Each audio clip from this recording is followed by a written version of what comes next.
வணக்கம். இது நெல்லை home cook. இன்றைக்கி தேங்காய் பால் சாதம் எப்படி செய்கிறதுன்னு பார்க்கலாங்க. அதுக்கு தேவையான பொருள் என்னென்னு பார்க்கலாம்.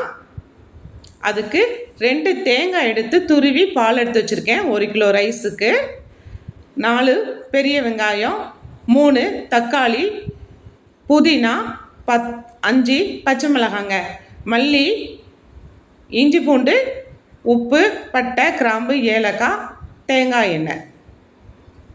தேங்காய் எண்ணெய் தாங்க இதுக்கு சேர்க்கணும். அதனால் கண்டிப்பாக தேங்காய் எண்ணெய் எடுத்துக்கோங்க. அதில் பட்டை, கிராம்பு, ஏலக்காய் இதெல்லாம் போட்டுக்கலாம்.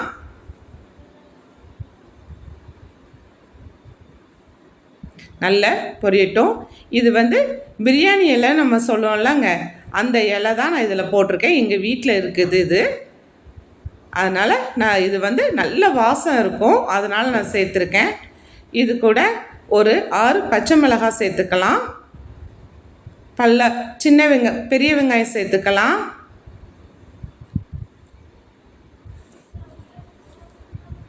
நல்லா வதக்கி விட்டுக்கலாங்க.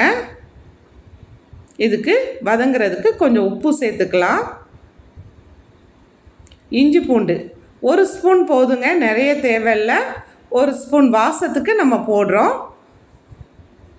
தக்காளி ஒரு சின்ன சைஸ் தக்காளினா 3 எடுத்துக்கோங்க, பெருசுனா ஒரு 2 போதுங்க. அதனால் நான் இப்போ சின்ன சைஸ் தக்காளிங்கிறதுனால ஒரு 3 தக்காளி எடுத்து வதக்கியிருக்கேன். மல்லிப்பொடி சேர்த்துக்கோங்க, 1 ஸ்பூன் மல்லிப்பொடி போதும்.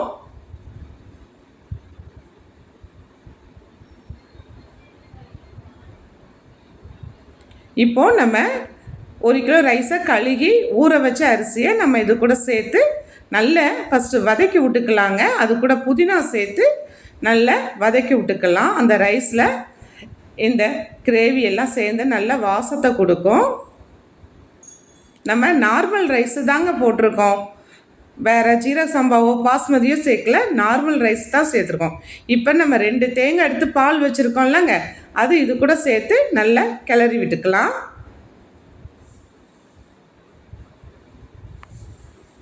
இந்த சாதம் செஞ்சு பாருங்கள், நல்லா டேஸ்ட்டாக இருக்கும்.